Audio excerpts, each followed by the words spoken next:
फिर उनके जीवन चरित्र से थोड़ा जानने का प्रयास करेंगे।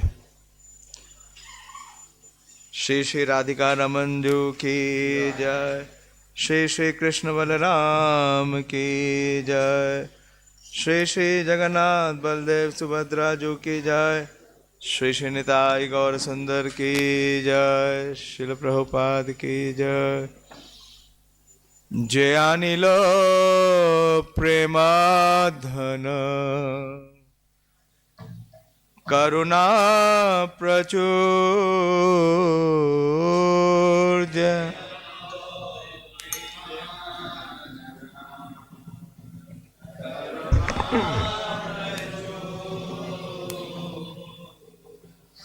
हे ना प्रभु कोथा गेला आचार्य ठाकुर, हे ना प्रभु कोथा गेला आचार्य ठाकुर। कहाँ मोरा स्वरूप रूप, कहाँ सनातन, कहाँ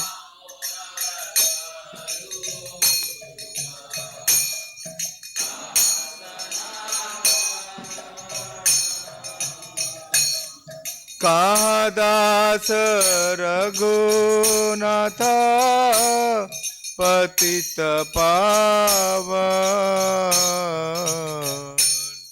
कहाँ दास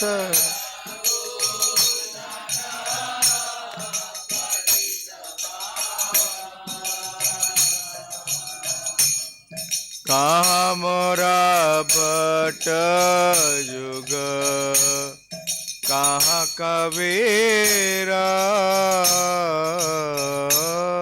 कहाँ मोरा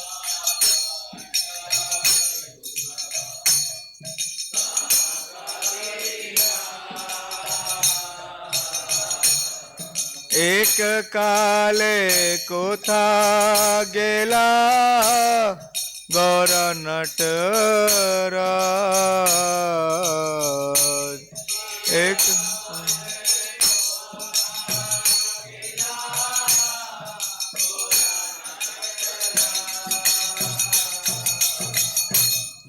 पाषाणे कुटीबो माथा, अनले पशिबो,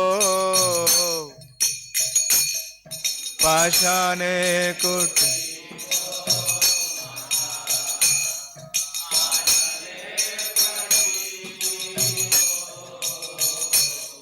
गौरांग गुणेरा निधे, कोथा गेले पाबो, गौरांग गुणेरा निधे,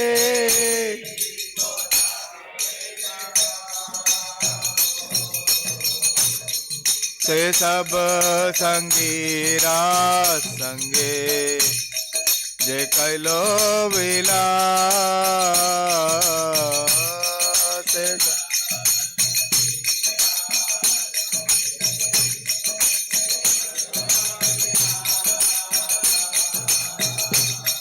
से संग न पाया कांधे नरोत्तम दास।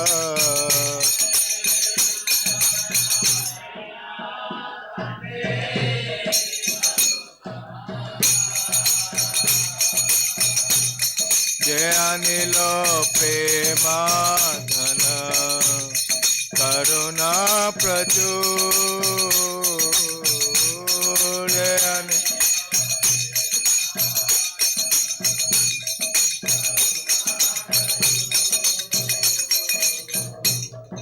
हे ना प्रभु कोथा गेला आचार्य ठाकुर,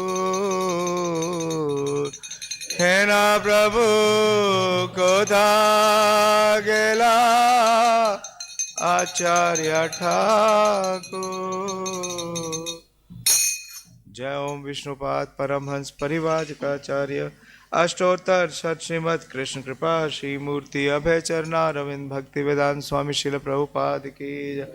जय ओम विष्णुपाद परमहंस परिवाजकाचार्य अष्टोत्तर शत श्रीमद श्री भक्ति सिद्धांत सती ठाकुर गोस्वामी महाराज प्रभुपाद की जय। अनंत कोटि वैष्णव वृंद की जय। नामाचार्य श्री हरिदास ठाकुर की जय। प्रेम से कहो श्री कृष्ण चैतन्य प्रभु नित्यानंद श्री अद्वैत गदाधर शिवासादि गौर भक्त वृंद की जय। श्री श्री राधा कृष्ण गोप गोपीनाथ श्याम कुंड राधा कुंड गिरि गोवर्धन की जय। श्री वृंदावन धाम की जय। श्री मथुरा धाम की जय। नवदीप मायापुर धाम की जय। पुरुषोत्तम क्षेत्र जगन्नाथपुरी धाम की जय। गंगा माई की जय। जमुना माई की जय। तुलसी देवी की जय। भक्ति देवी की जय। उपस्थित सभी भक्त वृंद की जय। निताय गौर Premanandi. All glories to the assembled devotees. All glories to the assembled devotees. All glories to Sri Guru and Gauranga. हरे कृष्णा। तो ये मेरे लिए बड़े सौभाग्य की बात है कि आज आपके समक्ष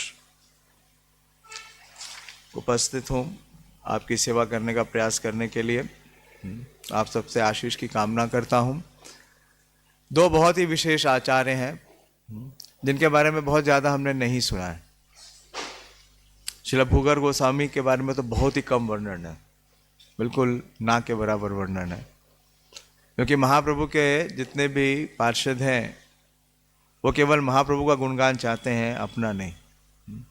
इसलिए उनके बारे में कहीं वर्णन ही नहीं है। वैसे भी वो क्या है, भूगर्भ है। हाँ, छुपे हुए हैं।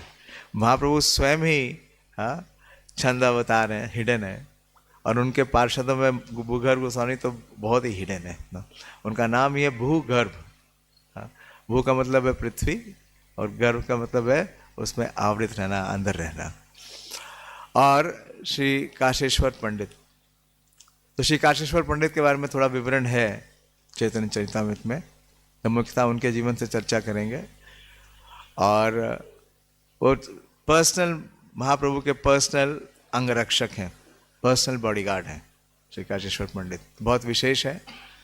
जयो जयो श्री चैतन्य जयो नित्यानंद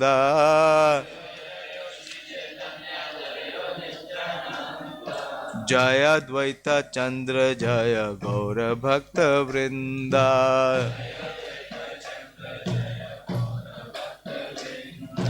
जयो जयो श्री चैतन्य जयो नित्यानंद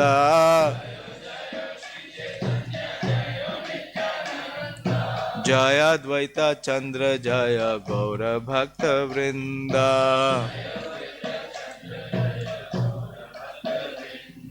जयो जयो श्री चैतन्य जयो नित्यानंद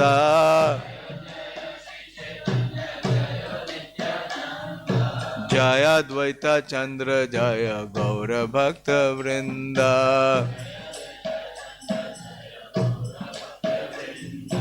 ये श्री चैतन्य चरितामृत आदि लीला अध्याय 10 और प्यार संख्या है 138। बोर्ड पे दिखा सकते हैं, मॉनिटर पे।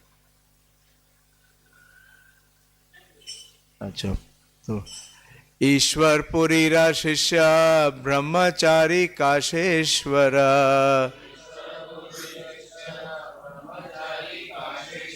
श्री गोविंद नाम तारा प्रिय अनुचर। ईश्वर पुरीरा शिष्य ब्रह्मचारी काशेश्वर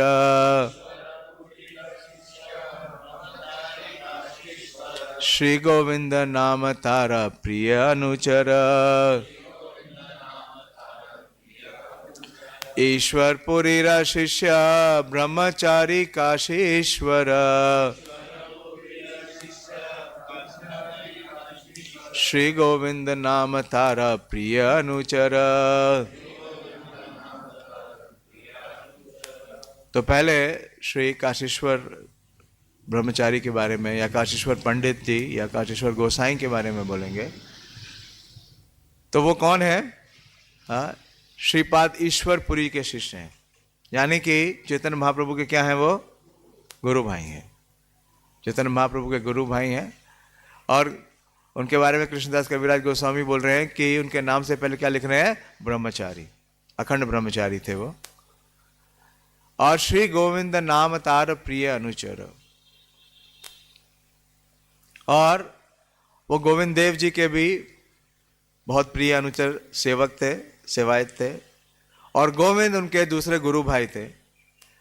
तो काशीश्वर पंडित और श्री गोविंद दोनों ही सेवायत थे ईश्वरपुरी पाद के, और इन दोनों को ईश्वरपुरी पाद ने चैतन्य महाप्रभु की सेवा में भेजा। इसलिए श्री कविराज गोस्वामी लिख रहे हैं, आ गया बोर्ड पे? नहीं आया? टेक्नोलॉजी हमेशा फेल रहती है। We have to transcend the technology. Yes. क्या कहते हैं? आदिदेविक, आध्यात्मिक और टेक्नोलॉजिक। ब्रह्मचारी काशीश्वर ईश्वरपुरी के शिष्य थे, और उनके ही प्रिय शिष्यों में से दूसरे श्री गोविंद थे। गोविंद श्री चैतन्य महाप्रभु के निजी सेवक थे। श्री गौर गौणादेश दीपिका 137 में कहा गया है कि पूर्व जन्म में वृंदावन में भृंगार और भृंगुर नामक सेवक श्री चैतन्य महाप्रभु की लीला में काशीश्वर तथा गोविंद बने। गोविंद बड़े बड़े संकट आने पर भी महाप्रभु की सेवा में लगे रहते थे। तो निश्चित रूप से जो चैतन्य महाप्रभु के लीला में पार्षद हैं, वो सब पार्षद पूर्व में क्या थे? वो सब ब्रज लीला में, कृष्ण लीला में थे। अब बहुत ही विशेष हैं श्री काशीश्वर। यहाँ श्रील प्रभुपाद जी गौण गौणादेश दीपिका से कोट कर रहे हैं कि पूर्व में वो कृष्ण लीला में भृंगार नामक सेवक थे। तो भृंगार जो सेवक हैं वो बहुत विशेष हैं। वो भगवान के जो 5 मुख्य सहायक हैं, कृष्ण लीला में कृष्ण के 5 मुख्य सहायक होते हैं, उनके बारे में थोड़ी चर्चा करेंगे। और जो ये गौर गौणादेश दीपिका से श्लोक है जो बताता है उनके स्वरूप के बारे में, वो भी बहुत विशेष है। लेकिन पहले मंगलाचरण करते हैं। ओम अज्ञानतिमिरन्धस्य ज्ञानाञ्जन शलाकया चक्षुरुन्मीलितं येन तस्मै श्री गुरुवे नमः। श्री चैतन्य मनोभीष्टं स्थापितं येन भूतले स्वयं रूप कदा मह्यं ददाति स्वपदान्तिकं। वन्देऽहं श्रीगुरो श्रीयुतपदकमलं श्रीगुरून् वैष्णवांश्च श्रीरूपं साग्रजातं सहगण रघुनाथान्वितं तं सजीवं साद्वैतं सावधूतं परिजनसहितं कृष्ण चैतन्य देवं श्रीराधा कृष्ण पादान् सहगण ललिता श्री विशाखान्वितं च। हे कृष्ण करुणा सिंधु दीनबंधु जगतपते गोपेश गोपिका कांत राधा कांत नमोस्तुते। ताप्त कांचन गौरांगी राधे वृंदावनेश्वरी वृषभानुसुते देवी प्रणमामि हरिप्रिये। वाञ्छाकल्पतरुभ्यश्च कृपा सिन्धुभ्येव च पतितानां पावनेभ्यो वैष्णवेभ्यो नमो नमः। जय श्री कृष्ण चैतन्य प्रभु नित्यानंद श्री अद्वैत गदाधर शिवासादि गौर भक्त वृंद। हरे कृष्णा कृष्णा कृष्णा हरे हरे, हरे राम राम राम हरे हरे। नमो विष्णुपादाय कृष्ण प्रेष्ठाय भूतले श्रीमते भक्ति वेदांत स्वामिनिति नामिने। नमस्ते सारस्वते देवे गौरवाणी प्रचारिणे निर्विशेष शून्यवादी पाश्चात्य देश तारिणे। हरे कृष्ण। तो देखिए, जैसा इस जितने भी कृष्ण लीला के पार्षद हैं या भगवान के संगीगण हैं, उन सब का आविर्भाव किसमें है? गौर लीला में है। लेकिन एक बार एक महाराज बता रहे थे कि कृष्ण लीला में वैकेंसी कम है। कृष्ण लीला में वैकेंसी कम है, तो और आना सबको है, तो सबको क्या करना पड़ता है? 2 in 1, 3 in 1, 4 in 1, 5 in 1 होके आना पड़ता है। हाँ, बड़ा विशेष है। अभी प्रभुपाद जी गौर गुणादेश दीपिका से बता रहे हैं कि ये क्या है? ये कृष्ण के सेवक हैं। हाँ, एक का नाम है काशीश्वर, का नाम है कृष्ण लीला में भृंगार, और गोविंद का नाम है भंगुर। लेकिन साथ ही साथ इन दोनों में 2 सखियों का भी आवेश है, कृष्ण की गोप सखियों का भी आवेश है। और इस प्यार में, और गौर गुणादेश दीपिका देखिए कितनी बड़ी बुक है। हाँ, इससे बड़ी बुक शायद ही होगी कोई गौड़िया वैष्णव में। और ये इस पूरे जितने भी ग्रंथ हैं उनमें सबसे गूढ़ ग्रंथ है। इससे गूढ़ कोई ग्रंथ नहीं है, क्योंकि इसके जो रचयिता है श्री कवि कर्णापुर, वो बोलते हैं कि अगर सबसे मुश्किल कार्य कोई है तो ये पता लगाना कि जो गौर पार्षद है वो पूर्व में कौन से कृष्ण लीला के पार्षद थे, क्योंकि इतना समावेश किया हुआ है एक दूसरे में, इतना समावेश है। तो ये बता रहे हैं इस प्यार में जो प्रभुपाद जी उदित कर रहे हैं कि पुरा वृंदावने चेतो। पुरा का मतलब है पूर्व में, और कहां पे? वृंदावने। और वहां पे शब्द दे रहे हैं चेतो। अब इसी शब्द के ऊपर थोड़ा हम ध्यान देंगे। चेतो स्थितम भृंगार भंगुरा श्री काशीश्वर गोविंदम ताम जतो प्रभु सेवकाम। तो 2 शब्द बहुत इंपोर्टेंट। पूर्व में वृंदावन में ये क्या थे? भृंगार और भंगुर थे, और अब वो क्या बन गए हैं? काशीश्वर और गोविंद बन के उपस्थित हुए हैं। लेकिन वो है क्या? जतो प्रभु सेवकम। और किस प्रकार के सेवक हैं यहां पे बता रहे हैं कवि कर्णापुर कि चेतो स्थितम। तो मैंने थोड़ा ढूंढने का प्रयास किया कि ये चेतो क्या है। तो आश्चर्य की बात है कि कृष्ण लीला में कृष्ण के जितने सहायक हैं उनके 5 प्रकार हैं। 5 प्रकार के कृष्ण के सहायक हैं या असिस्टेंट हैं। हाँ, उसमें जो चेत सहाय है वो बहुत विशेष है। जो पहले कैटेगरी के कृष्ण के सहायक हैं उनका नाम है चेता। तो ये क्या है? चेतो है, क्योंकि 2 है ना, तो चेतो हो गए। हाँ, तो चेत सहायक हैं। और ये चेत सहायक करते क्या है? कृष्ण की सेवा कैसे, किस प्रकार से करते हैं? ये बड़े ही गुप्तचर है। इनका एक ही कार्य है, स्पाई समझते हैं? गुप्तचर, इनका कार्य है गुप्तचर। ये सब जगह से गुप्त जो सूचनाएं हैं वो लेके आते हैं। और कृष्ण का जो सीक्रेट मिशन है जो बाकी को पता नहीं चलता, हाँ, वो कब गोपों के साथ होते हैं गोपियों को पता नहीं चलता, जब गोपियों के साथ हैं गोपों को पता नहीं चलता। तो जो सीक्रेट मिशन का कार्य है वो कार्य कौन करते हैं? ये भृंगार और भंगुर। वो ही अब चैतन्य लीला में उपस्थित हुए हैं। और इन दोनों का ये कार्य गोलोक में है, लेकिन ये प्रमुखता दास्य रस में है। साख्य रस का प्रभाव कम है, ये दास्य रस में है। तो कृष्ण जो है वो ब्रज में क्या है? नायक है, और उनके 5 प्रकार के सहायक हैं। तो दूसरे जो सहायक हैं उनका नाम है वीत सहायक। और ये वीत सहायक क्या करते हैं? ये कृष्ण का श्रृंगार करने में, कृष्ण की सेवा करने में उनको मदद करते हैं। कृष्ण को सजाते हैं, कृष्ण के ऊपर आभूषण लगाते हैं, उनको चंदन लेप करते हैं, और कई प्रकार के उनको जो वाद्य कलाएं हैं, नृत्य कलाएं हैं या संगीत कलाएं हैं, वो सारी के सारी जो सेवाएं हैं ये वीत सहाय करते हैं। और इनका भी जो प्रभाव है वो दास्य रस में है। पूरा दास्य रस का प्रभाव किसमें है? चेत सहाय में। और जो वीत सहाय है उसमें दास्य रस का प्रभाव है, प्लस साथ में साख्य रस का भी आवेश है। और 3 और प्रकार के सहायक हैं, जानना चाहेंगे? हाँ? एक तीसरे हैं विदूषक सहाय।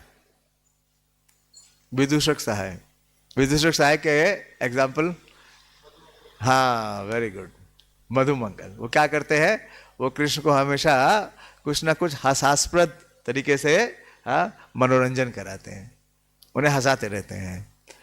और साथ ही साथ वो क्या करते हैं, कुछ ना कुछ झगड़ा भी करते हैं। किसका प्रभाव है, साख्य रस का। दास्य रस का कम प्रभाव है, साख्य रस का ज्यादा प्रभाव है। तो कृष्ण के साथ वो कलेश भी करते हैं। तो उसके एग्जाम्पल है मधुमंगल। और जो चौथे प्रकार के सहाय है वो है पीठ मार्द सहाय। ये बहुत विशेष है, कृष्ण के बहुत अंतरंग सहायक हैं।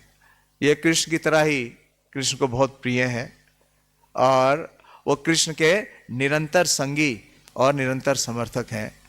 और इनका एग्जाम्पल है श्रीधाम, श्रीधाम सखा। और पांचवें हैं प्रिय नर्म सखा सहाय। ये सुबल और अर्जुन है, और ये निरंतर कृष्ण का मिलन श्रीमती राधा रानी के साथ और गोपियों के साथ कराने के लिए प्रयास करते हैं। ये सब विवरण श्री जैव धर्म में श्रील भक्ति विनोद ठाकुर ने दिया है, वहीं से मुझे ये प्राप्त हुआ। तो श्री काशीश्वर क्या है, सहायक है। और कौन से सहायक हैं, चेत सहायक हैं। तो श्री काशीश्वर जी का जो आविर्भाव है उसके बारे में थोड़ा वर्णन एक प्रभुपाद जी के परपोर्ट में मिलता है, उससे चर्चा करते हैं। यह है आदि लीला अध्याय 8 और प्यार संख्या है 66। इसमें श्रील प्रभुपाद जी बताते हैं, प्यार इस प्रकार से है। काशीश्वर गोसाई शिष्य गोविंद गोसाई, गोविंदेरा प्रिय सेवक तार समानाई। तो वृंदावन में भगवान गोविंद की सेवा में लगे। तो जब गोविंद देव जी प्रकट हुए तो महाप्रभु ने श्री रूप गोस्वामी की सहायता करने के लिए किसे भेजा, श्री काशीश्वर पंडित को भेजा। तो यही कृष्णदास कविराज गोस्वामी लिख रहे हैं कि वृंदावन में भगवान गोविंद की सेवा में लगे पुरोहित गोविंद गोसाई काशीश्वर गोसाई के शिष्य थे। तो इनके शिष्य भी हैं। इनके प्रमुख शिष्य का नाम है श्री गोविंद गोसाई। और गोविंद गोसाई क्या है, वो गोविंद देव जी के मुख्य पुजारी हैं। वो मुख्य पुजारी हैं। गोविंद अर्च विग्रह को उनसे बढ़कर कोई अन्य सेवक प्रिय नहीं था। तो गोविंद देव जी को, जो कि हमारे गौड़िया वैष्णव विग्रहों के अधिष्ठाता हैं, उन विग्रहों को सबसे ज्यादा उनके प्रिय शिष्य गोविंद प्रिय थे। भगवान का नाम भी गोविंद और सेवक का नाम भी गोविंद। अच्छा कॉम्बिनेशन है। तो प्रभुपाद जी इसके तात्पर्य में कई बातें उद्घोषित करते हैं श्री काशीश्वर पंडित के बारे में। श्रील भक्ति सिद्धांत सरस्वती ठाकुर ने अपने अनुभाष्य में लिखते हैं कि काशीश्वर गोसाई श्री चैतन्य महाप्रभु के समकालीन व्यक्तियों में से एक थे। समकालीन कैसे हैं, कैसे हैं, गुरु भाई है ना, गुरु भाई हैं, दोनों एक ही गुरु के शिष्य हैं, जो जगन्नाथपुरी में महाप्रभु के साथ थे। वास्तव में अगर हम चैतन्य भागवत देखें तो चैतन्य भागवत में वर्णन आता है कि श्री काशीश्वर महाप्रभु के साथ नवदीप में भी थे। तो कांस्टेंट कंपेनियन है, नवदीप में भी और नीलाचल में भी। श्री वृंदावन दास ठाकुर ने कई स्थानों पे वर्णन किया है श्री काशीश्वर पंडित का, कि वो उपस्थित थे जब चैतन्य महाप्रभु ने अपना हरिनाम संकीर्तन प्रवर्तन चालू किया। तो वे ईश्वरपुरी के शिष्य तथा कांजीलाल कानू वंश से संबंधित वासुदेव भट्टाचार्य के पुत्र थे। तो इनके पिताजी का नाम है श्री वासुदेव भट्टाचार्य और उनका उपनाम चौधरी था। तो काशीश्वर चौधरी भी इन्हीं का नाम है। उनके भांजे रुद्र पंडित थे जो वल्लभपुर के मूल पुरोहित थे। तो ये जो वल्लभपुर स्थान है ये संभवतः उनका मूल स्थान है, मूलवास है, जहां उनका आविर्भाव हुआ। यह स्थान चात्रा नामक गांव में है। तो जो प्रिसाइज उनकी लोकेशन है वो क्या है, चात्रा गांव है। और जो श्री रामपुर रेलवे स्टेशन से लगभग 1 मील दूर है। तो श्रील भक्तिसिद्धांत सरस्वती ठाकुर पूरी प्रिसाइज डिटेल देते हैं। हाँ, पूरा जो एग्जैक्ट लोकेशन है वो निकाल के देते हैं। कि श्री रामपुर रेलवे स्टेशन के पास एक गांव है, उसका नाम क्या है, स्थान है, उसका नाम है श्री वल्लभपुर। और वल्लभपुर में एक गांव है, उसका नाम है चातरा। वहां पे इनका आविर्भाव हुआ। यहां पर श्री राधा गोविंद तथा श्री चैतन्य के अर्च विग्रह स्थापित हैं। तो उस चातरा ग्राम में देखिए, अपने आरंभ से ही उनका विशेष जो सेवा थी या रुचि थी, वो किसमें थी? भगवान के विग्रहों की सेवा में। वहां पे श्री राधा गोविंद तथा श्री चैतन्य महाप्रभु के अर्च विग्रह स्थापित हैं। काशीश्वर गोसाई अत्यंत बलवान व्यक्ति थे, अतएव जब श्री चैतन्य महाप्रभु जगन्नाथ मंदिर जाते तो वो भीड़ से उनकी रक्षा करते। तो क्या थे वो उनके? हाँ, अंगरक्षक। अंगरक्षक अच्छा है। श्री श्री राधिका रमन जू की जय, श्री श्री कृष्ण बलराम की जय, श्री जगन्नाथ बलदेव सुभद्रा जी की जय, निताई गौर सुंदर की जय। बताइए, भगवान के अंगरक्षक की पोजीशन ले रहे हैं, क्योंकि वो क्या है? वो चेत सहायक है, सेवक है। और उनका दूसरा कार्य था कीर्तन के बाद भक्तों के प्रसाद का वितरण करना। तो उनकी कितनी सेवाएं प्रमुख हो गई? हाँ, कितनी? 2 या 3? हाँ, पहली तो है महाप्रभु के अंगरक्षक। दूसरा क्या है? जब भी संकीर्तन होता था तो उसके बाद ही वॉज प्रसादम महा डिस्ट्रीब्यूटर, नॉट जस्ट डिस्ट्रीब्यूटर, महा डिस्ट्रीब्यूटर। जब भी चैतन्य महाप्रभु कीर्तन करते थे उसके बाद प्रसाद डिस्ट्रीब्यूट होता था। तो उसमें फॉरमोस्ट प्रसादम डिस्ट्रीब्यूटर कौन है? श्री काशीश्वर। और साथ ही साथ श्री काशीश्वर जगन्नाथपुरी में जो नरसिम्हदेव जी का मंदिर है, आप गए? जगन्नाथ मंदिर के अंदर नरसिम्हदेव जी का मंदिर है, उसके मुख्य पुजारी भी थे।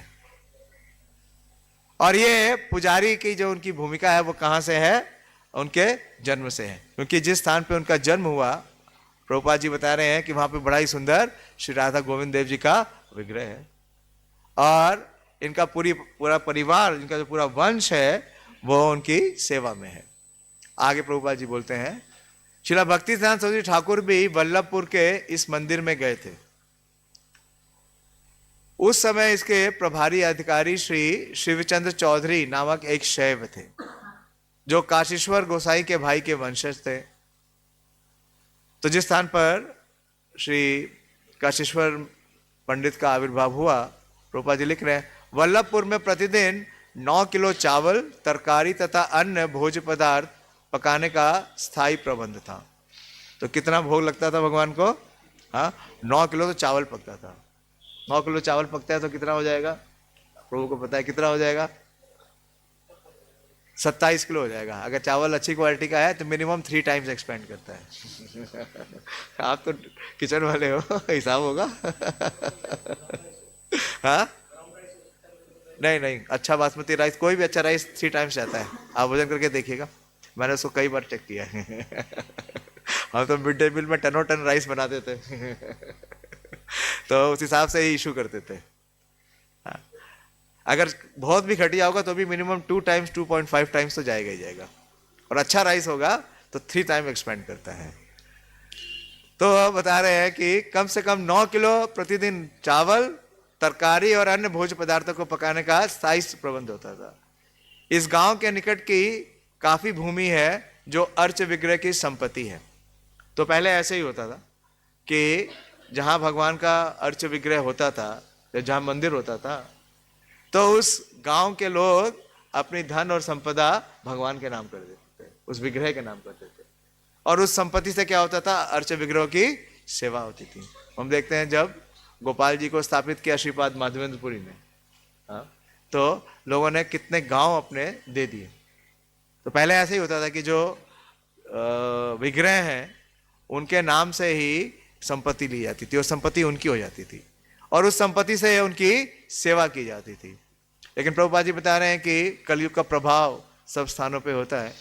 दुर्भाग्यवश काशीश्वर बताया जो अर्च विग्रह की संपत्ति है और इसमें धान उगाया जाता था। दुर्भाग्यवश काशीश्वर गोसाई के भाइयों के वंशजों ने इस भूमि के काफी अंश को बेच दिया। अतएव अब विग्रह पूजा में व्यवधान आ गया है। तो प्रभुपाद जी अपनी संवेदना व्यक्त कर रहे हैं कि ऐसा नहीं होना चाहिए। गौर गुणादेश दीपिका 137 में कहा गया है कि वृंदावन में भृंगार नामक कृष्ण के एक सेवक हैं जो श्री चैतन्य महाप्रभु के लीलाओं के समय काशीश्वर गोसाई के रूप में अवतरित हुए। तो जब हम गृहस्थ थे, कौन बोल रहा है? प्रभुपाद।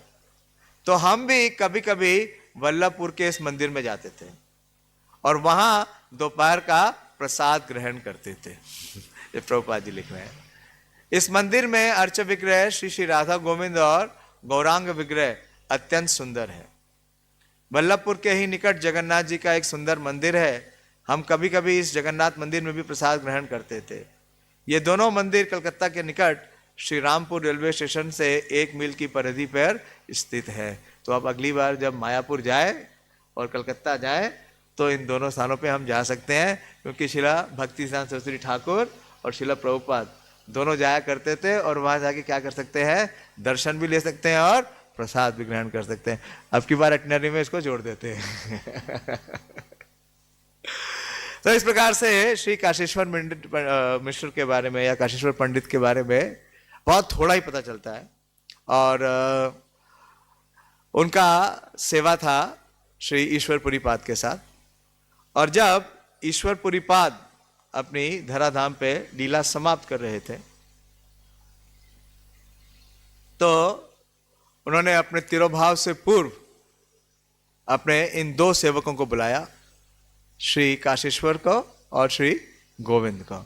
इसका वर्णन चैतन्य चरितामृत के मध्य लीला में है, अध्याय 10 और प्यार संख्या 133 से लूंगा मैं। अब जब चैतन्य महाप्रभु ने संन्यास ले लिया, संन्यास लेने के उपरांत महाप्रभु वृंदावन जाना चाहते थे, लेकिन गए कहाँ? दक्षिण भारत की यात्रा पे। और कितने समय के लिए गए? 2 वत्सर, 2 साल के लिए।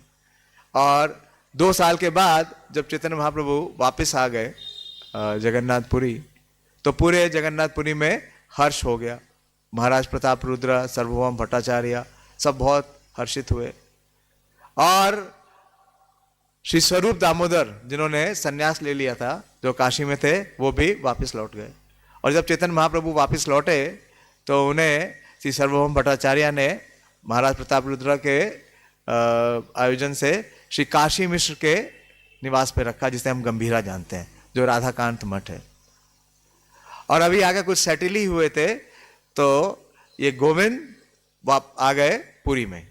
और श्री गोविंद जब पुरी में आए, चैतन्य महाप्रभु से मिले, तो उन्होंने ये निवेदन किया, ईश्वर पुरी भृत्या गोविंद मोर नाम, पुरी गोसाई रे आज्ञा आइनु तुम्हारा स्थान। तो पहले गोविंद आते हैं और वो चैतन्य महाप्रभु से बोलते हैं कि मैं ईश्वरपुरी पाद का सेवक हूं, मेरा नाम गोविंद है, मैं अपने गुरु की आज्ञा का पालन करने के लिए यहां आया हूं। क्या आज्ञा है? सिद्धि प्राप्ति कैले गोसाई, आज्ञा कैले मोरे, कृष्ण चैतन्य निकट राही सेविया तहारे। कि सर्वोच्च सिद्धि यानी कि भगवत प्राप्ति से पूर्व श्री ईश्वरपुरी पाद ने उन्हें एक आज्ञा दी। सर्वोच्च सिद्धि प्राप्त करने के लिए इस मृत्युलोक से विदा होने के पूर्व ईश्वरपुरी ने मुझे कहा कि मुझे श्री चैतन्य महाप्रभु के पास जाना चाहिए और उनकी सेवा करनी चाहिए। तो मैं आ गया हूँ, उपस्थित हूँ आपके सेवक के रूप में। और वो क्या बोलते हैं? काशीश्वर आसी बेना सब तीर्थ देखी प्रभु आज्ञा मुई आइनु तोमा पद धाया। और उन्होंने ये भी बताया कि जल्दी ही एक और सेवक आपकी सेवा में उपस्थित होंगे। कौन है वो? काशीश्वर आसी बेना। और काशीश्वर सारे तीर्थों का भ्रमण करने के बाद यहां आएंगे। तो कहां से आए ये लोग? काशीश्वर और गोविंद कहां से आए? जगन्नाथपुरी। कहां से? चैतन्य लीलात के तो आप सब जानकार हैं। क्या स्थान है श्रीपाद ईश्वरपुरी का? हाँ, कुमारहट्ट। कुमारहट्ट से कहाँ गए? जगन्नाथपुरी। तो काशीश्वर क्या कर रहे थे? वो डायरेक्ट जगन्नाथपुरी नहीं आए, कुछ तीर्थ स्थानों को देखते हुए। काशीश्वर भी सारे तीर्थ स्थानों का भ्रमण करने के बाद यहाँ आएंगे, किंतु मैं तो अपनी गुरु की आज्ञा के अनुसार आपके चरण कमलों में उपस्थित होने के लिए मैं शीघ्र आ गया हूं। तो चैतन्य महाप्रभु ने कहा, गोसाई कहला पुरीश्वर वात्सल करे मोरे, कृपा करी मोई ठाई पठाइला तो मारे। तो चैतन्य महाप्रभु ने उन्हें उत्तर दिया कि मेरे गुरु ईश्वरपुरी पाद मुझ पर सदैव पिता जैसा स्नेह करते हैं, इसलिए उन्होंने अपनी आत्मा की कृपावश आपको यहां भेज दिया है।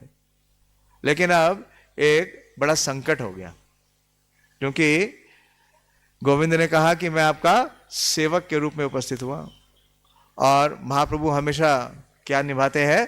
मर्यादा। तो महाप्रभु ने वहां पे उपस्थित सर्वभौम भट्टाचार्य जी से एक प्रश्न किया। उन्होंने सर्वभौम भट्टाचार्य से कहा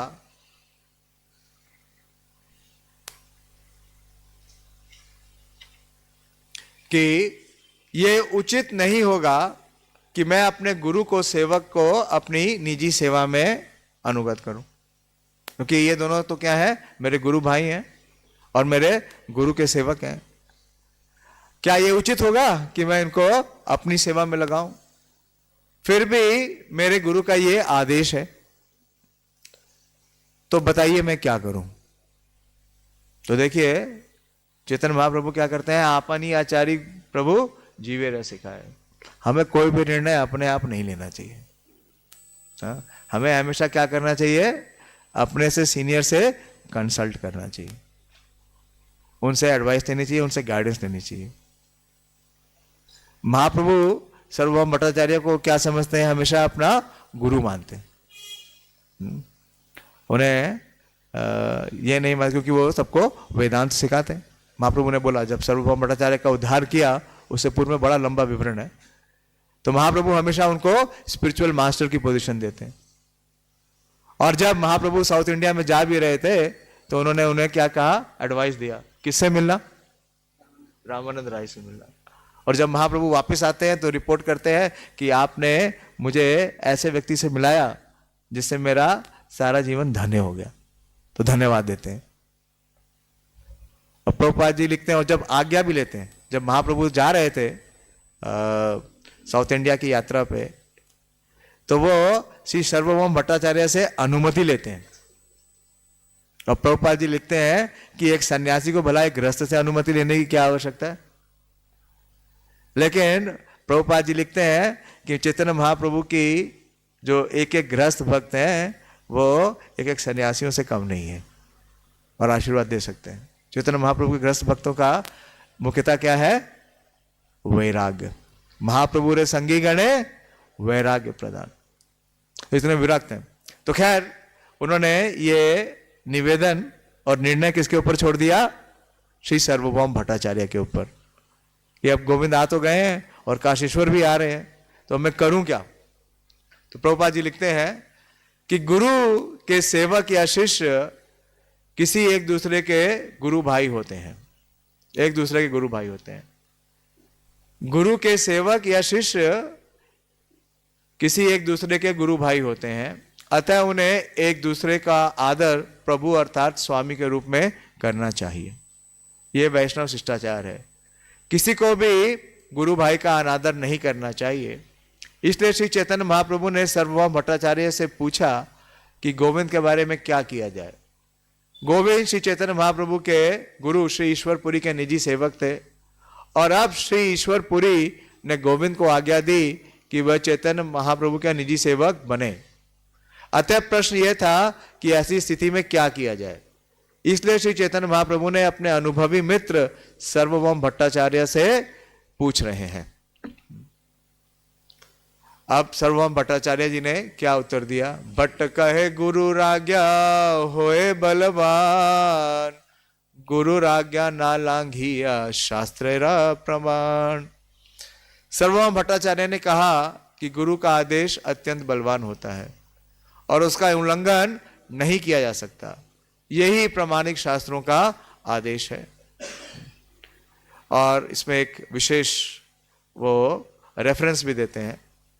वो बोलते हैं कि अपनी पिता की आज्ञा पाकर परशुराम ने अपनी माता रेणुका को मार डाला। जानते हैं, सुना है? लेकिन जीवित भी करा दिया क्योंकि उनके पिता जब प्रसन्न हुए, बोले कि वर मांगो, तो वर में क्या कहा कि मेरी माता को जीवित कर दो लेकिन आज्ञा का क्या किया? पालन किया, उल्लंघन नहीं किया।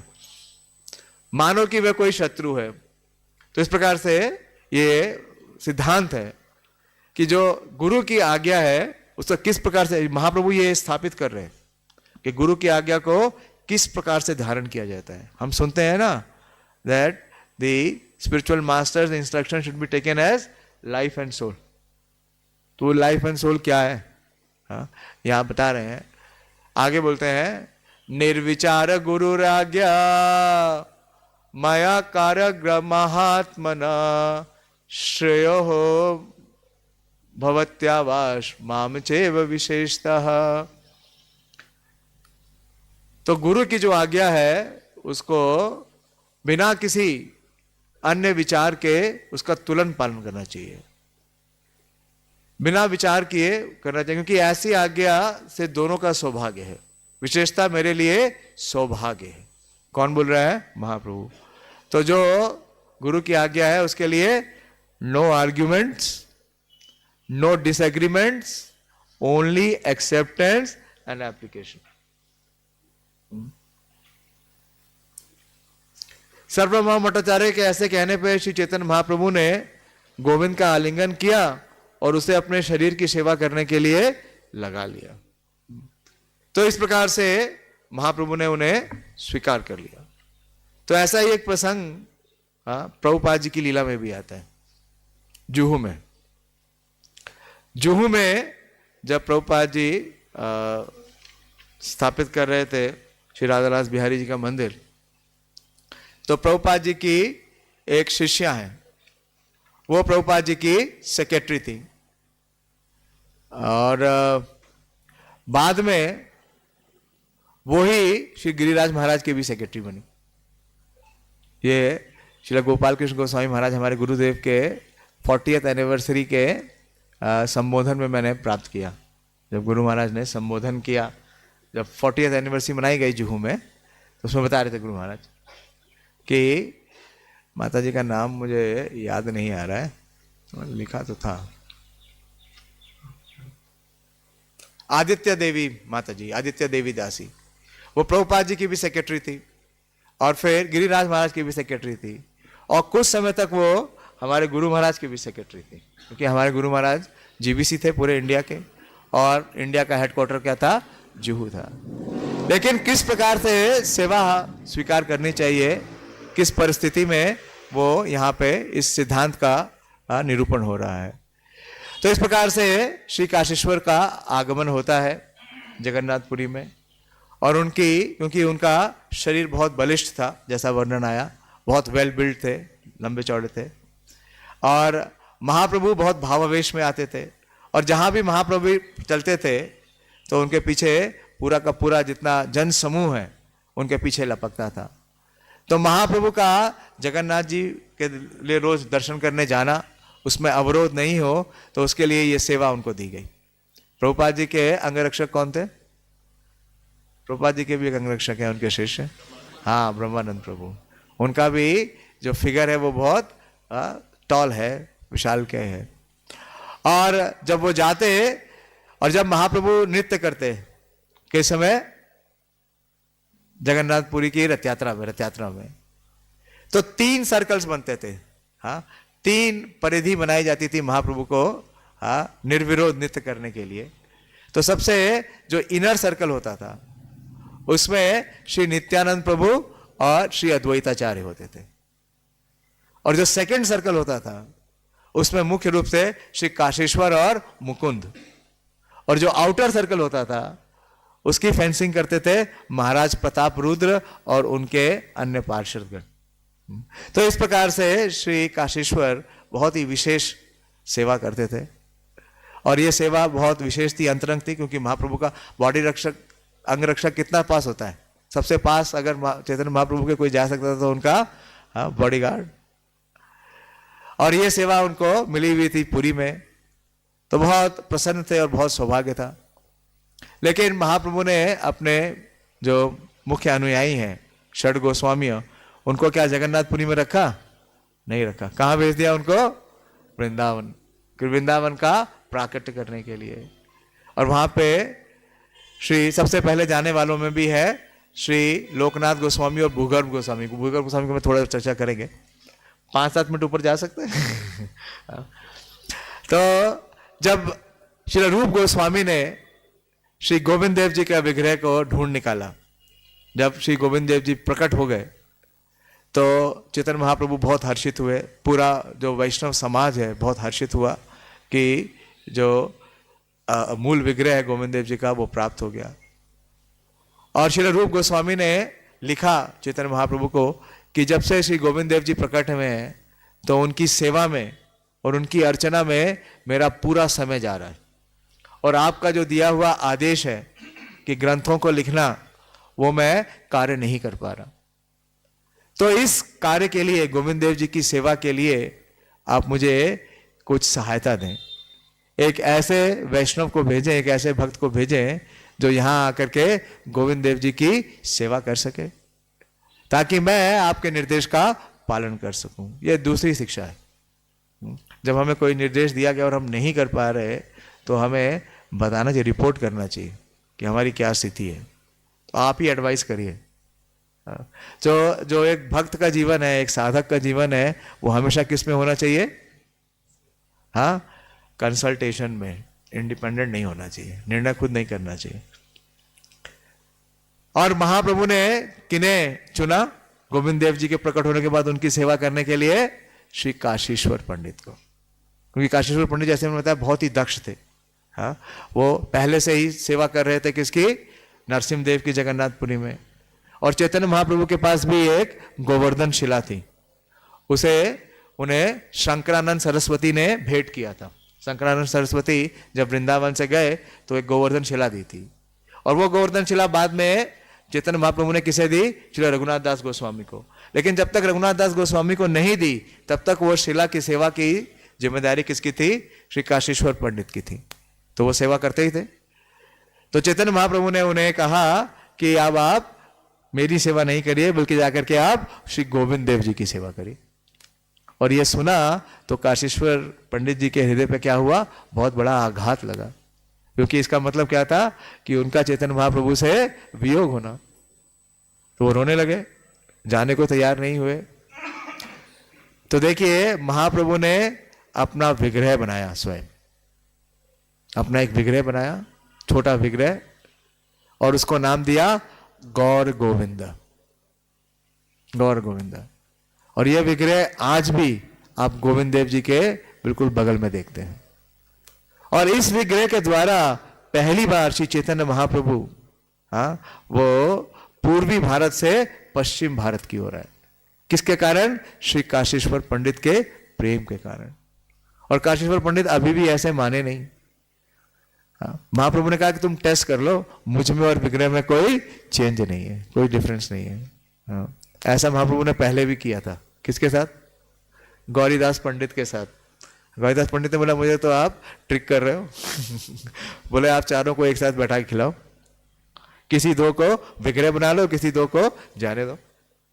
तो ऐसे ही श्री काशीश्वर ने भोग लगाया गौर गोविंद डेटीज को, और उन्होंने स्वीकार किया। और गौर गोविंद जो डेटी है वो बहुत विशेष है। वो क्या करते हैं? वो गौर भी है लेकिन गोविंद भी है, और उनके हाथ में फ्लूट भी है, फ्लूट भी बजाते हैं। तो ये इतना विशेष विग्रह श्री काशीश्वर के प्रेम में चैतन्य महाप्रभु ने दिया, और उन्हें रवाना किया। और वो आए, वो पहुंचे वृंदावन, और वृंदावन में आते हैं तो वो मुख्य पुरोहित की तो भूमिका नहीं लेते हैं, क्योंकि मुख्य पुरोहित की भूमिका किसके पास थी? गोविंद देव जी के मंदिर में। क्या नाम है? गोविंद गोसाई तो बाद में हुए, गोविंद गोसाई तो बाद में हुए। किनके बारे में बहुत वर्णन आता है? हाँ, हरिदास पंडित, हरिदास पंडित। लेकिन मैं श्रवण कर रहा था शीतला माता जी से। शीतला माता जी का नाम सुना है आपने? हरीशौरी प्रभु की भार्या है, और उन्होंने बहुत रिसर्च किया वैष्णव आचार्यों के ऊपर। उन्होंने बुक भी दी है, glorious life of Shri Narottam Das Thakur. माता जी ने 20 साल तक वृंदावन इंस्टीट्यूट में शोध किया। वो बता रही थी कि जितना स्टैंडर्ड गोविंद देव जी की वर्शिप का है, उसको सेट करने वाले श्री काशीश्वर पंडित हैं। कि किस प्रकार से भगवान का उपासना होगी, जो उनको उपचार किया जाएगा, किस प्रकार से उनका श्रृंगार होगा, किस प्रकार से वहां भोग लगेगा, वो सारा स्टैंडर्ड जो उन्होंने जगन्नाथपुरी में देखा था, वो सारा स्टैंडर्ड गोविंद देव जी का वो स्वयं काशीश्वर पंडित ने सेट किया। तो इस प्रकार से जो डेटी वर्शिप का स्टैंडर्ड है गौड़िया वैष्णवों में, उसको सेट करने वाले कौन है? श्री काशीश्वर पंडित। ये बहुत विशेष है, ये मैंने पहली बार सुना, हमें भी नहीं पता था। हम तो अभी तक समझते थे कि हरि भक्ति विलास से आ रहा है सारा, लेकिन माता जी ने बताया कि सारा सेट करने वाले श्री काशीश्वर पंडित है। और गोविंद देव जी का जो ऊपर का शिखर है, उस पे बहुत बड़ा दीप प्रज्वलित करते थे वो, 50 किलो का घी का दीप। और उस दीप को देख करके जो दिल्ली का बादशाह है वो द्वेष करता था औरंगजेब, और उसी कारण से उसने वहां पे आक्रमण किया। और इनके जो निवास का स्थान था वो सेवा कुंज था, सेवा कुंज में स्टे करते थे। और पूरी तरीके से इनका जीवन शरणागति में था। ये 6 गोस्वामियों के हालांकि सीनियर हैं, 6 गोस्वामियों से सीनियर हैं, महाप्रभु के समकालीन है, तो उनके गुरु हुए, लेकिन उनको भी समर्पित थे। और राधा गोविंद देव जी की सेवा के प्रमुख सेवादार थे। और इनके जो सहायक हैं, इनके जो शिष्य हैं श्री गोविंद, वो आगे चल करके गोविंद देव जी के मुख्य सेवायत हुए। और इनकी समाधि, आज उनका तिरोभाव है, आज के दिन उनका तिरोभाव है। और इनकी समाधि भी 64 समाधि क्षेत्र में है। और 64 समाधि क्षेत्र कहाँ है? श्री गोविंद देव जी के निकट है। तो बहुत ही प्रिय है किसको? चैतन्य महाप्रभु को, गौर के रूप में, और गोविंद श्री गोविंद देव जी के रूप में। ऐसे श्री काशीश्वर पंडित को मेरा बारंबार प्रणाम है। उनके तिरोभाव, श्री काशीश्वर पंडित तिरोभाव तिथि महामहोत्सव की जय। आप थोड़ी चर्चा करते हैं श्री भूगर्भ गोस्वामी के बारे में। श्री भूगर्भ गोस्वामी ये श्री गदाधर पंडित के शिष्य हैं। श्री गदाधर पंडित वास्तव में कौन है? वो श्रीमती राधा रानी है। तो चेतन चरितामृत में इनका वर्णन आदि लीला के 12वें अध्याय में है, जिसमें श्री अद्वैताचार्य और गदाधर पंडित के विस्तार के बारे में वर्णन है। तो गदाधर गोस्वामी की 11वीं शाखा में भूगर्भ गोस्वामी हुए, और 12वीं में भागवत दास। भूगर्भ गोसाई और भागवत दास, यही दुई आसी केला वृंदावन वास। और भूगर्भ गोस्वामी पहले प्रेम मंजरी के नाम से जाने जाते थे। तो ब्रजलीला में इनका क्या स्वरूप है? प्रेम मंजरी। वे लोकनाथ गोस्वामी के घनिष्ठ मित्र हैं। वो किसके शिष्य हैं? गदाधर पंडित के शिष्य हैं, और लोकनाथ गोस्वामी के घनिष्ठ मित्र हैं। उन्होंने वृंदावन के 7 महत्वपूर्ण मंदिरों में से गोकुलानंद नामक मंदिर बनवाया। तो जब चैतन्य महाप्रभु सन्यास नहीं लिए थे, जब चैतन्य महाप्रभु नवद्वीप में थे और सन्यास लेने ही वाले थे, तो उससे पूर्व उनसे मिलने के लिए जयसोर से उनके एक अनन्य भक्त, एक पार्षद आते हैं, लोकनाथ गोसाई। और लोकनाथ गोसाई अपने स्थान को त्याग के आए थे, अपने गृहस्थ जीवन को त्याग के आए थे चैतन्य महाप्रभु का संग, सानिध्य और सेवा प्राप्त करने के लिए। और पहली ही मीटिंग में जब मिले तो चैतन्य महाप्रभु ने उन्हें क्या कहा कि आप वृंदावन चले जाओ। तो बोले अरे मैं सब छोड़ गए, अभी आप किसी ब्रह्मचारी को बोलो, वो IIT में पढ़ता हो, वो अपनी जॉब छोड़ के सब कुछ छोड़ के इधर आए, आपको ज्वाइन करने के लिए, आपके साथ रहने के लिए, मंदिर में सेवा करने के लिए, और आप बोल दो कि एक अनएक्सप्लोर्ड स्थान पे चले जाओ जहाँ कोई बेस नहीं है जहाँ कोई स्टूडेंट नहीं है, तो क्या करेगा? जाएगा? वापस चला जाएगा तो जब लोकनाथ गोस्वामी को इतना ये आदेश मिला तो लोकनाथ गोसाई क्रंदन करने लगे, रोने लगे, विलाप करने लगे, बोले कि महाप्रभु मुझसे क्या अपराध हुआ, क्या गलती हुई जो कि आप मुझे इतनी विरह वेदना दे रहे हैं। लेकिन महाप्रभु उनको क्या कह रहे हैं, उनको सांत्वना दे रहे हैं, बोले कि मैं तो आपके इस सौभाग्य के ऊपर हाँ इतना प्रफुल्लित हूं कि कृष्ण ने आपको अपनी सेवा के लिए चुना, वृंदावन को पुनर्स्थापित करने के लिए चुना। तो ये बैक एंड फोर्थ चल रहा था महाप्रभु का और लोकनाथ गोसाई का परस्पर।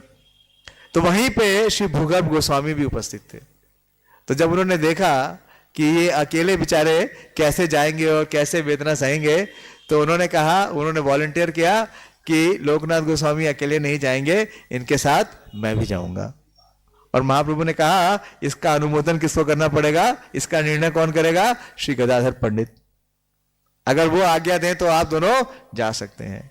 तो 1510 में महाप्रभु के संन्यास लेने से पूर्व ही जो सबसे पहले जो गौड़ीय वैष्णव गोस्वामी आए वृंदावन में, वो है श्री लोकनाथ गोस्वामी और श्री भूगर्भ गोस्वामी। और जब ये लोग वृंदावन आए तो वृंदावन क्या था, हाँ वो लुप्त था, प्रकट था नहीं। तो उनको प्रकट कराने के लिए श्री लोकनाथ गोस्वामी के सहायक थे, कांस्टेंट कंपेनियन। वर्णन आता है कि जिस प्रकार से काया और छाया, श्री लोकनाथ गोस्वामी क्या है, काया, और उनकी छाया है श्री भूगर्भ गोस्वामी। पूरा जीवन उनकी सेवा में रहे। और इन दोनों ने, ये भूगर्भ गोस्वामी है, ये भू के नीचे क्या है वो जान जाते थे कि भगवान कहाँ छुपे हुए हैं, इनको पता चल जाता था क्या। तो इस तरीके से भूगर्भ गोस्वामी और लोकनाथ गोस्वामी ने 300 से भी अधिक लीला स्थलियों का ब्रज में पता लगाया।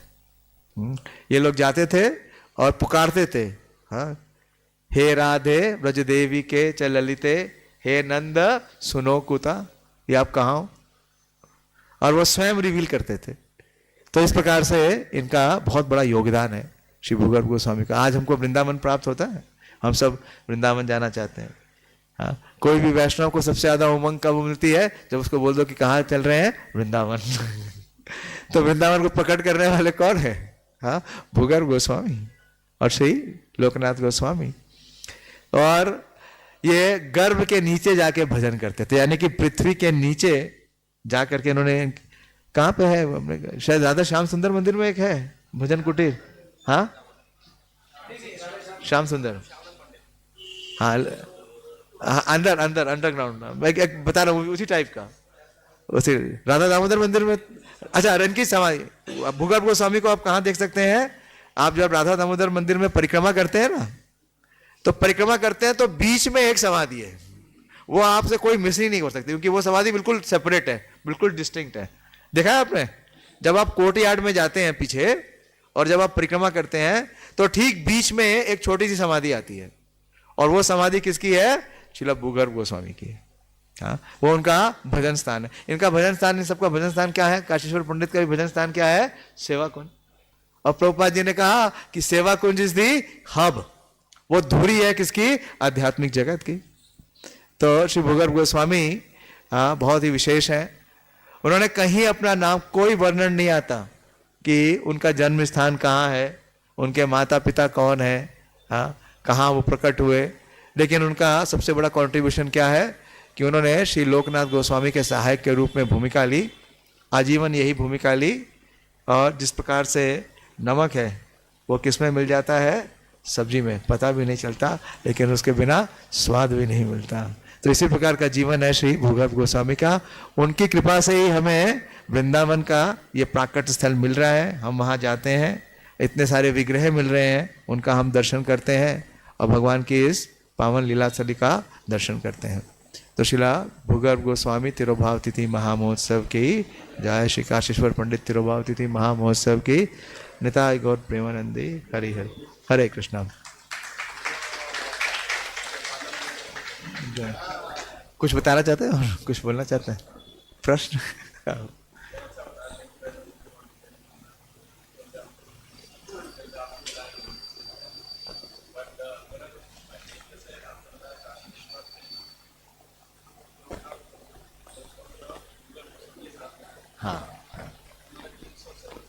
लीला स्थलियाँ ढूंढी। हाँ हाँ हाँ, नारायण भट्ट गोस्वामी है ना। जब हम जाते हैं बरसाना, बरसाना में जब हम मान मंदिर से जाते हैं, वो दूसरा मंदिर है, क्या नाम है उसका, विलासगढ़, तो बीच में नारायण भट्ट गोस्वामी का स्थान आता है ना। हम लोग, वो वैष्णव ही है, लेकिन वो डायरेक्ट महाप्रभु के अनुयायी नहीं है, वो अन्य आचार्यों के, अन्य संप्रदाय से हैं। तो ऐसे बहुत से आचार्य हैं। और ब्रज में, हाँ, ब्रज में असंख्य लीलास्थान है। हम उसकी गणना नहीं कर सकते ना, गणना कर सकते हैं? 30 दिन तक तो परिक्रमा होती है। 30 दिन तक परिक्रमा क्यों होती है? तो कितना लीला स्थलिया है, और कितनी प्रकट हुई और कितनी अभी भी अप्रकट है। हाँ? तो इसलिए इसको मैथमेटिकली नहीं हम नाप सकते या मेजर कर सकते। तो कई भगवान के कितने भक्तगण हैं, कितने उनके पार्षद हैं, कितने उनके सखा हैं, उनका कोई काउंट है? उनकी लीला स्थलियों कोई काउंट है? अनलिमिटेड है। कृष्ण अनलिमिटेड है, उनका सब कुछ अनलिमिटेड है। तो नारायण भट्ट गोस्वामी का भी कंट्रीब्यूशन है, नो डाउट। हाँ,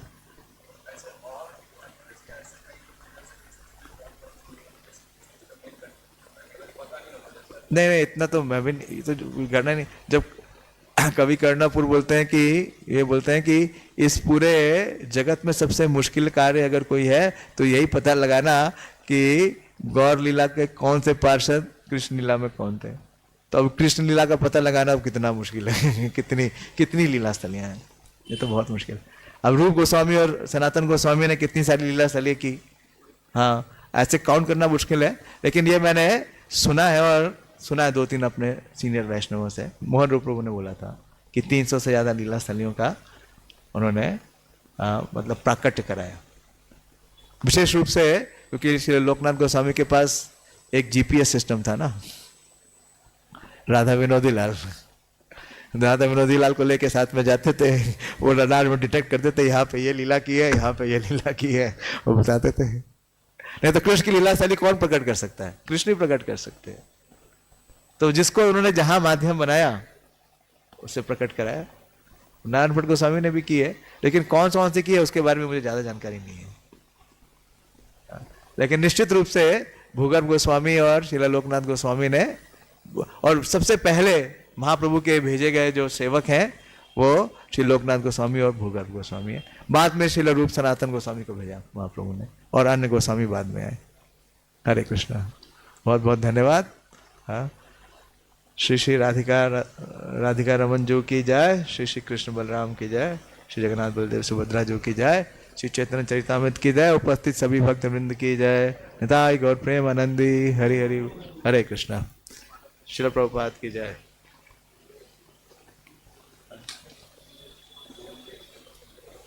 नहीं, महाप्रभु का विग्रह वेस्ट में पहली बार आया। अभी तक तो महाप्रभु का विग्रह नवदीप में ही था ना। हाँ, तो वेस्ट हो गया ना, पश्चिम भारत हो गया ना। हाँ, तो ईस्ट से, पूर्व से पश्चिम में आ गए ना। जयपुर जो है वो नॉर्थ वेस्ट है। हाँ, गोविंद महाप्रभु पहली बार आए ना इधर। महाप्रभु स्वयं तो जयपुर में नहीं गए। क्यों प्रभु? कहीं वर्णन नहीं है ना महाप्रभु का जयपुर में जाने का। हाँ, तो महाप्रभु का विग्रह आया, मतलब महाप्रभु को पहली बार वेस्ट में लेके आया काशीश्वर। उसके ऊपर एक प्यार है, उसका वर्णन है,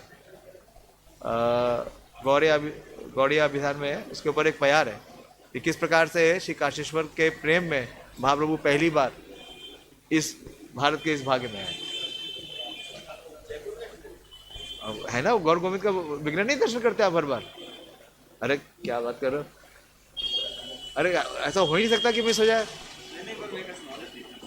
बिल्कुल गोविंद देव